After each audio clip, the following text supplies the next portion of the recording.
এজন্য কোরআন যে সমাজে নাই ওই সমাজে সুষ্ঠু বিচার ব্যবস্থা পাওয়া যাবে না।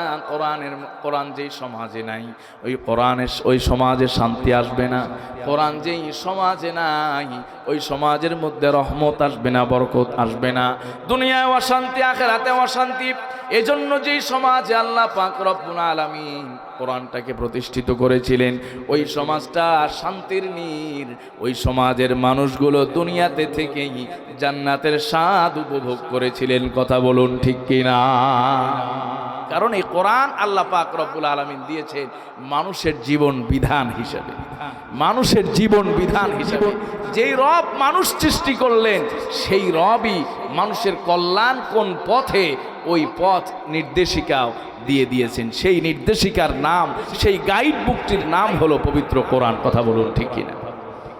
যতদিন পর্যন্ত মুসলমানেরা কোরআনকে আঁকড়ে না ধরবে ততদিন পর্যন্ত মুসলমানেরা জাগতিক এবং পরজাগতিক কোনো কালেই সফলতা এবং কামিয়াবি অর্জন করতে পারবে না। কথা বলুন ঠিক কিনা?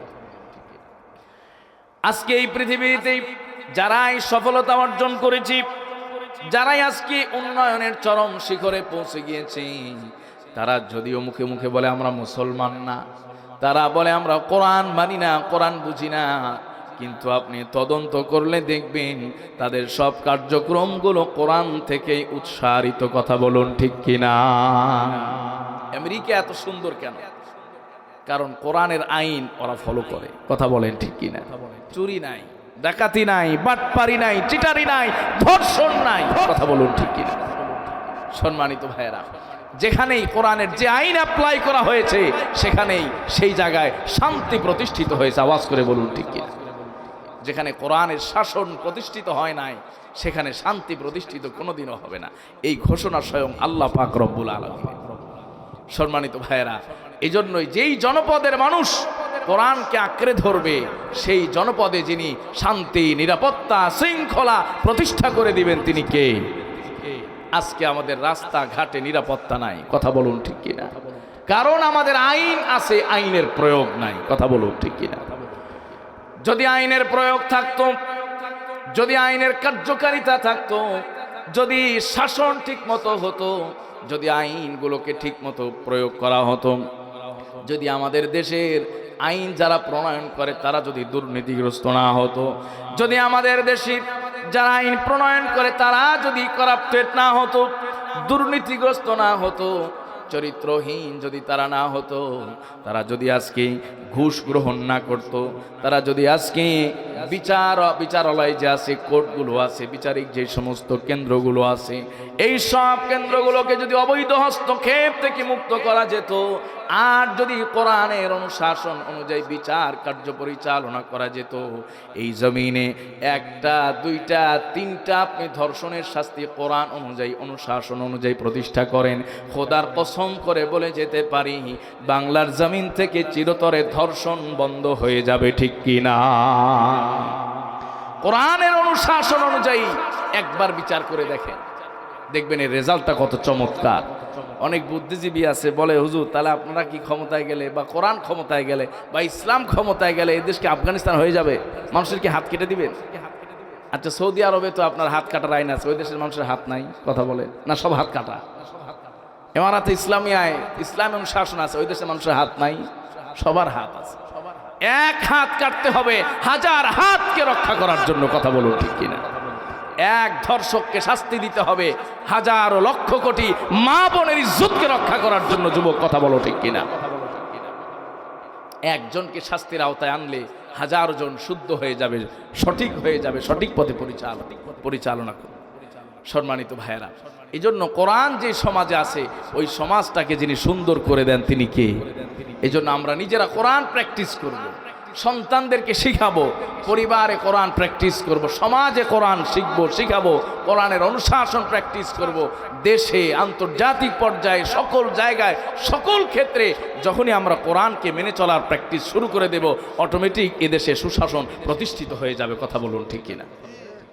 গত টার্মে একটা রিপোর্টে আসছে সংসদ সদস্যদের মধ্যে 92% দুর্নীতিগ্রস্ত।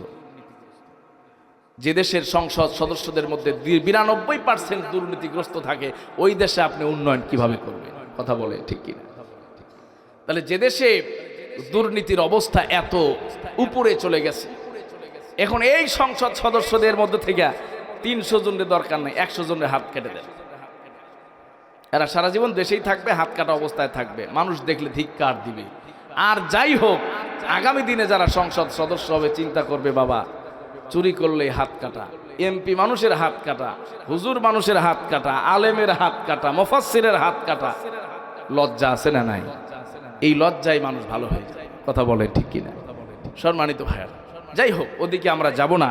আমাদের নির্ধারিত আলোচ্য বিষয় যে কোরআনকে আল্লাহ পাক রব্বুল আলামিন সমস্ত কিতাবের উপরে শ্রেষ্ঠত্ব দান করেছেন। কথা বলুন ঠিক কিনা? এবং এই কোরআন যারা পড়ে, কোরআন যারা কোরআন অনুযায়ী যারা চলে, এই কোরআন যে উম্মত গ্রহণ করেছে, পেয়েছে, তাদেরকেও আল্লাহ সব উম্মতের মধ্যে দামি বানিয়ে দিয়েছেন। সুবহানাল্লাহ। মুসলমান ভাইয়েরা আমার, এই কোরআনটাকে আল্লাহ পাক রব্বুল আলামিন কিভাবে শ্রেষ্ঠত্ব মণ্ডিত করলেন? আল্লাহ পাক রব্বুল আলামিন কালামে হাকিমে জানিয়েছেন, ইন্না নাহনু নাযালনাল যিকরা ওয়া ইন্না লাহু লাহাফিযুন। আল্লাহু আকবার। সূরাতুল হিজরের 9 নম্বর আয়াত। আল্লাহ পাক রব্বুল আলামিন কালামে হাকিমের আয়াতের মধ্যে জানিয়েছেন, এই কোরআনটাকে আমি আল্লাহ নিজেই নাজিল করেছি, আর এই কোরআনটাকে আমি আল্লাহ নিজেই হেফাজতের দায়িত্ব নিয়েছি। সুবহানাল্লাহ। যদি আল্লাহ নিজে দায়িত্ব না নিতেন তাহলে তাওরাত এখন অস্তিত্ব পাওয়া যায় না, কোরআনের অস্তিত্ব পাওয়া যেত না। কথা বলুন ঠিক কিনা? যেহেতু আল্লাহ নিজে দায়িত্ব নিয়েছেন, এই জন্য 23 বছরে নাজিল হলেও এই কোরআন এখনো পর্যন্ত বিদ্যমান, তাওরাত কিন্তু খুঁজে পাওয়া যায় না। আওয়াজ করে বলুন কথা ঠিক কিনা? এই আয়াতের তাফসীর করতে গিয়া আল্লামা জালালউদ্দিন সুয়ুতী রাহমাতুল্লাহি আলাইহি তার বিখ্যাত তাফসীরের কিতাব তাফসীরে জালালাইন, সেই তাফসীরে জালালাইনের মধ্যে এসেছে, আল্লামা ইমাম কুরতুবীর বরাত দিয়ে তিনি লিখেছেন, ইমাম কুরতুবী রাহমাতুল্লাহি আলাইহি তার তাফসীরে কুরতুবীর মধ্যে একটা ঘটনা উল্লেখ করেছেন। খলিফা বাদশাহ মামুনের জামানায় এক ধরনের শিক্ষামূলক বিতর্ক তার অনুষ্ঠানে, তার দরবারের মধ্যে হইতো। তার দরবারে শিক্ষামূলক বিতর্ক সেমিনার হতো। এখন যেমন অনেক স্কুলে শিক্ষামূলক বিতর্ক সেমিনার হয়, অনেক মাদ্রাসার মধ্যেও শিক্ষামূলক বিতর্ক সেমিনার হয়। বাদশাহ মামুনের রাজ দরবারে তার নিজের তত্ত্বাবধানে একটা শিক্ষামূলক বিতর্ক সেমিনার অনুষ্ঠিত হলো। ওই সেমিনারে বড় বড় ধর্মগুরুদেরকে দাওয়াত দেওয়া হলো, অনেক বড় বড় ধর্মযাজক তাদেরকে দাওয়াত দেওয়া হলো, মুসলিম ধর্ম থেকে পণ্ডিতদেরকে দাওয়াত দেওয়া হলো, খ্রিস্টান ধর্ম থেকে পণ্ডিতদেরকে দাওয়াত দেওয়া হলো, ইহুদি ধর্ম থেকে পণ্ডিতদেরকে দাওয়াত দেওয়া হলো, নাসারাদের থেকে পণ্ডিতদেরকে দাওয়াত দেওয়া হলো। মোট কথা আসমানি 4টি বড় বড় কিতাবের যারা পণ্ডিত ছিল ওই সময় তাদেরকে একত্রিত করা হলো।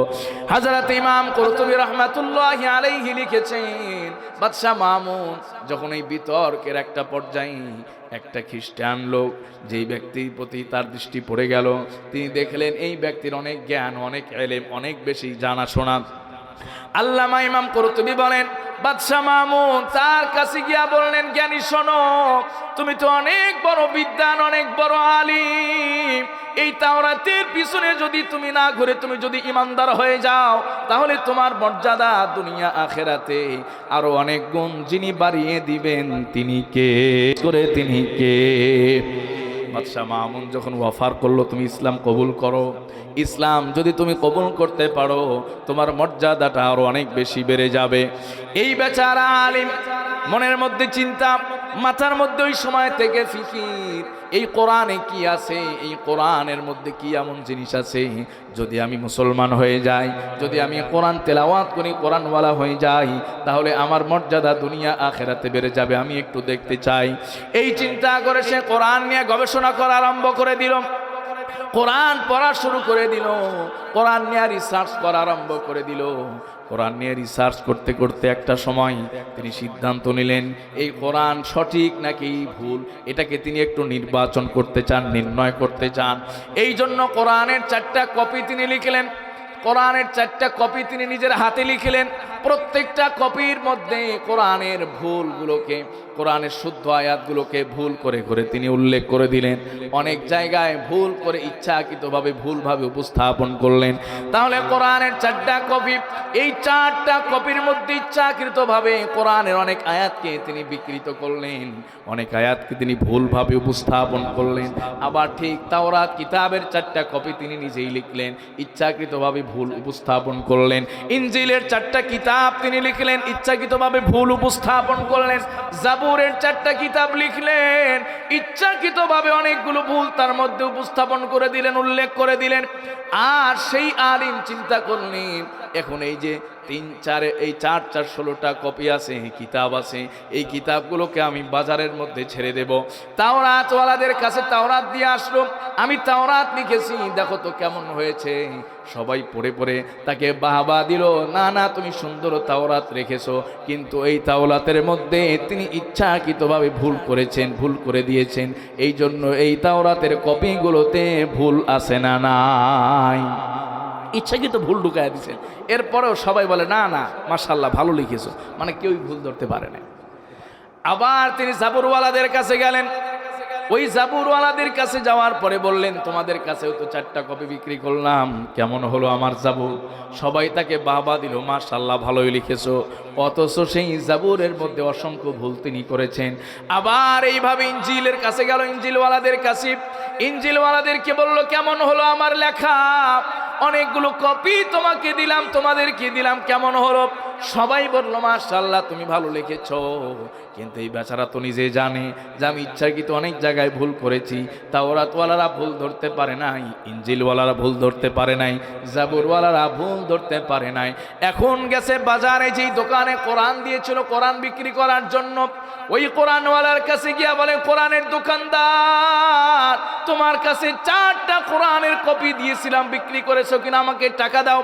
সঙ্গে সঙ্গে কোরআনের দোকানদার বলে, শোনো এখানে একটু বসো, তুমি যেই কোরআনের 4টা কপি আমার কাছে দিয়েছো, এই এলাকার কোনো মুসলমান সেই কোরআন নিয়ে তারা পড়ে নাই, ফেরত দিয়ে গেছে। সুবহানাল্লাহ। 4টা কপি বিক্রি করছিলাম কিন্তু রিটার্ন দিয়ে গেছে। ওই সময় বড় আলেম বলতেছেন, কারণ কি, ফেরত দিয়ে গেল কেন? বলতেছি, তুমি 4টা কোরআনের যে কপি লিখেছো, ওই প্রত্যেকটা কপির মধ্যে অনেকগুলো ভুল আছে। যখনই আমার দোকান থেকে কোরআনের কপি কিনে নিয়ে যায়, যাওয়ার পরে বাসায় গিয়া যখন পড়ে তেলাওয়াত করে, তখন দেখে আগে যেমনটা তেলাওয়াত করেছিলাম তেমনটা নাই। যখনই তারা কোরআনের হাফেজদের কাছে চলে যায়, হাফেজরা বলে দেয় এই কোরআন সম্পূর্ণ ভুল, এই কোরআনকে পড়ার কোনো অনুমতি নাই, কোরআনটাকে জ্বালিয়ে পুড়িয়ে পানিতে নিক্ষেপ করে দাও। সুবহানাল্লাহ। সুতরাং এই কোরআনকে যিনি হেফাজত করবেন তিনি কে? আর একটু আওয়াজ করে, তিনি কে? প্রিয় মুসলমান ভাইয়েরা আমার, এই জন্য আমি আপনাদেরকে কথাই বোঝাচ্ছিলাম, এই কোরআনটাকে আল্লাহ পাক রব্বুল আলামিন সব কিতাবের উপরে শ্রেষ্ঠত্ব দিয়েছেন। বাদশাহ মামুনের দরবারে এই বেচারা ভদ্রলোক চলে গেছে, যাওয়ার পরে বলছে, বাদশাহ আপনি যে বলছিলেন তুমি যদি কোরআনওয়ালা হয়ে যাও, তুমি যদি ইসলামওয়ালা হয়ে যাও, তোমার মর্যাদা বেড়ে যাবে। এই কোরআনটাকে আমি চেক করার জন্য, পরীক্ষা করার জন্য, নিরীক্ষা করার জন্য ইচ্ছাকৃতভাবে এমনটা ভুল করলাম। কিন্তু অবাক করা বিষয়, তাওরাতওয়ালারা ভুল ধরতে পারে নাই, ইনজিলওয়ালারাও ভুল ধরতে পারে নাই, জাবুরওয়ালারাও ভুল ধরতে পারে নাই। ওই সময় ওই আলেম বলতেছে, আমার বিশ্বাস এই জমিনের মধ্যে কেবলমাত্র একটাই নির্ভুল কিতাব, সেই কিতাবের নাম হলো পবিত্র কোরআন। ঠিক কিনা? নারায়ে তাকবীর, নারায়ে তাকবীর। এরপরে আলিম বলতেছে, বাদশাহ তুমি আমাকে যে সুসংবাদ দিয়েছিলা, ওই সুসংবাদের খবর কি? বাদশাহ মামুন বলতেছে, আরে শোনো, ওই সুসংবাদ তো আমি দেই নাই, স্বয়ং আল্লাহ পাক রব্বুল আলামিন কোরআনুল কারীমে সেই সুসংবাদ দিয়েছেন, যারা কোরআনওয়ালা হয়ে যায়। আবার নবীজি বলেছেন, যারা কোরআনওয়ালা হয়ে যায় তাদের মর্যাদা এই পৃথিবীর সব মানুষের চাইতে বেশি। কথা বলুন ঠিক কিনা? বাদশাহ মামুন বলতেছে, আমি তো এই ঘোষণা আমার নয়, এই ঘোষণা হলো আমার রবের। আওয়াজ করে পড়েন সুবহানাল্লাহ। সম্মানিত ভাইয়েরা, এই জন্য এই কোরআনকে আল্লাহ পাক রব্বুল আলামিন বহুমাত্রিক শ্রেষ্ঠত্ব দান করেছেন। বহুমাত্রিক শ্রেষ্ঠত্বের মাধ্যমে এই কোরআনকে পৃথিবীতে তিনি প্রতিষ্ঠিত করেছেন। যারাই এই কোরআন পড়ে, কোরআনের সঙ্গে সম্পর্ক রাখে, ওলামায়ে কেরামের সাথে মহাব্বত রাখে, সম্পর্ক রাখে, কোরআন ওয়ালাদের সাথে মহাব্বত রাখে, তারাও দামি হয়ে যায়। কথা বলুন ঠিক কিনা? একটা উদাহরণ দিলে বুঝবেন, যারা নামাজ পড়ে, নামাজিদের জুতাগুলোও কিন্তু মসজিদে যায়। কথা কর ঠিক কিনা? নামাজিদের জুতাগুলোও মসজিদে যায়। ওই জুতা রাখার জন্য মসজিদে আবার আদবের সাথে রাখার জন্য জায়গা আছে, ব্যবস্থা আছে। সুতরাং নামাজির পায়ের জুতা সবচেয়ে নগণ্য জিনিস, সেটাও যদি নামাজির উসিলায় মসজিদে ঢুকতে পারে, তুমি বনি আদম কেন কোরআনের সঙ্গে থেকে আল্লাহর জান্নাতে বসতে পারবা না? কথা বলুন ঠিক কিনা? এই জন্য কোরআনের পক্ষে কে কে থাকার জন্য প্রস্তুত? দুহাত তুলে মালিককে দেখায় দেন। নারায়ে তাকবীর, নারায়ে তাকবীর। আল্লাহ তুমি এলাকার মানুষগুলোকে কোরআনের জন্য কবুল করো, সবাই পড়ে না আমিন। সম্মানিত ভাইয়েরা, এই জন্য কোরআন, হাদিস এবং ইসলাম এগুলো আমাদের হৃদয়ের স্পন্দন। প্রয়োজনে তাজা রক্ত রাজপথে ঢেলে দেব, এরপরেও কোরআনের বিপক্ষে, ইসলামের বিপক্ষে কোনো কথা হলে ইমানদার সহ্য করতে পারে না। কথা বলুন ঠিক কিনা? সম্মানিত ভাইয়েরা, আর আল্লাহ পাক রব্বুল আলামিন যেভাবে কোরআনকে প্রতিষ্ঠা করেছেন, প্রতিষ্ঠিত করেছেন, কেউ এটাকে ফু দিয়ে উড়িয়ে দিতে পারবে না। চেরাগে রাজা রা কে ইজহাদ বর ফরুজহাদ কাসে কশতফ জানাদ রেশাস সুজহাদ। কবি বলছেন, যেই বাতি স্বয়ং আল্লাহ জ্বালিয়েছেন, ওই বাতিকে তুমি সলিমউদ্দিন কলিমউদ্দিন ফুৎকার দিয়ে উড়াইতে পারবা না, নিভাইতে পারবা না। ফুৎকার দিতে আসলে চেহারা পড়ে যাবে, মুখ পুরে সারখার হয়ে যাবে। কথা বলুন ঠিক কিনা? সম্মানিত ভাইয়েরা, এই জন্য ইসলাম সম্পর্কে কথা বলতে হুঁশিয়ার, সাবধান, লাগাম দিয়ে কথা বলতে হবে। গতকাল জুমায় সূরা লাহাবের তাফসীর করেছি। তাব্বাত ইয়াদা আবি লাহাবি ওয়া তাব বলেছে, আমি সময় নেই আসলে, বলেছে আমি যে সূরা লাহাব থেকেই পৃথিবীর সমস্ত জালিমকে শিক্ষা গ্রহণ করতে হবে। কথা বলুন ঠিক কিনা? আবু লাহাব ইসলামের চরম দুশ্মন ছিল, এমনভাবে মৃত্যুবরণ করেছে, নিজের ঘরে মৃত্যুবরণ করেছে, শরীর পচে গলে গন্ধ বের হয়ে গেছে, নিজের বিবি বাচ্চা সন্তান কেউ কাছে যায়। ৩-৪ দিন যখন লাশ পড়ে আছে, তখন কামলা ঠিক করে, লোক ঠিক করে, এরপরে বড় বাঁশ দিয়া দূর থেকে গুতা দিয়া ঠেলা দিয়া এরপরে আপনার গর্তের মধ্যে ফেলে দিছে। ইসলামের সাথে যারা দুশ্মনী করবে, আদাওয়াতি করবে, তাদের পরিণাম এইরকম হবে। কথা বলুন ঠিক কিনা? ওলামায়ে কেরামের সাথে যারা বেয়াদবি করবে, তাদের পরিণাম এমন হবে। আল্লাহ পাক রব্বুল আলামিন এই দ্বীনের জিম্মাদারি নিয়েছেন, এই কোরআনের হেফাজতের জিম্মাদারি আল্লাহ পাক নিয়েছেন, এই মাদ্রাসাগুলো হেফাজতের জিম্মাদারি আল্লাহ পাক নিয়েছেন। আপনি থাকলেও হেফাজত হবে, না থাকলেও হেফাজত হবে। কথা বলেন ঠিক কিনা? আপনি থাকতে পারলে আপনার মর্যাদা বেড়ে যাবে, আপনার ইজ্জত বেড়ে যাবে, আপনার জান্নাত উঁচু হয়ে যাবে। আর না থাকতে পারলে আস্থা করে নিক্ষিপ্ত হবেন। কথা বলুন ঠিক কিনা? এই জন্য সম্মানিত ভাইয়েরা আমার, আল্লাহ পাক রব্বুল আলামিন এভাবেই যুগে যুগে ইসলামকে প্রতিষ্ঠা করবেন, এভাবেই হেফাজত করবেন। আপনারা দেখেছেন, আপনারা ইতিমধ্যে সোশ্যাল মিডিয়ায় দেখেছেন, 1992 সালে বাবরি মসজিদকে ইন্ডিয়ায় গুড়িয়ে দেওয়া হয়েছিল, ওখানে রাম মন্দির নির্মাণ করা হয়েছিল। 450 বছরের পুরানা মসজিদ, বাদশাহ বাবর যে মসজিদটাকে নির্মাণ করেছিল, স্থাপন করেছিল, 450 বছর পরে এসে 1992 সালে ইন্ডিয়ার হাইকোর্টের রায় অনুযায়ী এই মসজিদটাকে ভেঙে সেখানে রাম মন্দির স্থাপন করা হয়। আল্লাহ পাক রব্বুল আলামিন যুগে যুগে অনেক মানুষের দ্বারা এই ইসলামের খেদমত করেন, কোরআনের খেদমত করেন, এমনকি অনেক কাফেরের দ্বারাও খেদমত করেন। কথা বলুন ঠিক কিনা? সেই বাবরি মসজিদ ভাঙতে গিয়া সর্বপ্রথম যেই বান্দা, যেই হিন্দু বলবীর সিং শাবল দিয়ে আঘাত করেছিল, মাত্র কয়েকদিনের ব্যবধানে ইসলাম কবুল করতে বাধ্য হয়েছিল। আল্লাহু আকবার। তিনি সাক্ষাৎকার দিয়েছেন যে আমার অন্তরের মধ্যে ভালো লাগে, শান্তি পাই না, আরাম পাই না, মজা লাগে না, বিষণ্ণতা লাগে, বিষণ্ণ লাগে, অস্থির লাগে। কি করলে, কোথায় গেলে আমি শান্তি পাবো, আরাম পাবো? সিদ্ধান্ত নিলাম, যদি কালিমা পড়ে মুসলমান হই তাহলেই মনে হয় আমি শান্তি পেয়ে যাব। জোরে বলুন সুবহানাল্লাহ। বলবীর সিং ইসলাম কবুল করে নাম রেখেছেন মোহাম্মদ আমির। আর প্রতিজ্ঞা করেছেন, যেই হাতে আমি বাবরি মসজিদের প্রথম আঘাত করেছিলাম, ওই হাত দিয়ে জীবনে যতদিন বেঁচে থাকবো মসজিদ পরিষ্কার করব, মসজিদ সংস্কার করব, মসজিদ নির্মাণ করব, মসজিদের জন্য জীবনটাকে কোরবান করে দিব। তিনি সাক্ষাৎকার দিয়েছেন, এ পর্যন্ত 100-র উপরে মসজিদ সংস্কার করেছেন, খেদমত করেছেন, আজান দিয়েছেন এবং নির্মাণ করেছেন। আওয়াজ করে পড়েন আল্লাহু আকবার। আর তুমি কোথাকার সলিমউদ্দিন কলিমউদ্দিন ইসলামকে ফু দিয়ে উড়াইয়া দিতে চাও? এত সহজ না, কথা বলুন ঠিক কিনা? সম্মানিত ভাইয়েরা, এই জন্য ইসলামের গোড়ায় যুগে যুগে, ইসলামের বৃক্ষের গোড়ায় যুগে যুগে মুসলমানেরা তাজা রক্ত দিয়ে এটাকে আবাদ করেছে। আল্লাহ পাক সেটাকে টিকিয়ে রাখার জিম্মাদারি নিয়েছেন।